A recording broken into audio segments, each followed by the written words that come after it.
అది 1971. పోర్ట్లాండ్ ఎయిర్పోర్ట్లో ఉన్న ఓ వ్యక్తి సూట్ కేసుతో ఒక విమానంలో కూర్చున్నాడు. అతని పేరు Dan Cooper. Flight take off అయింది. కూపర్ ఒక స్లిప్ తీసి ఎయిర్ హోస్ట్కి ఇచ్చాడు. అందులో ఏం రాసి ఉందంటే, నా సూట్ కేసులో ఒక బాంబ్ ఉంది అని. అందరూ భయపడిపోయారు. కూపర్ సూట్ కేస్ ఓపెన్ చేసి చూపించాడు. అందులో నిజంగానే బాంబ్ ఉంది. కూపర్ పోలీసులకు ఫోన్ చేశాడు.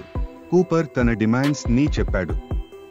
అవి ఏంటంటే, తనకు $2,00,000 కావాలి, ఇంకా పారాచూట్ కావాలని.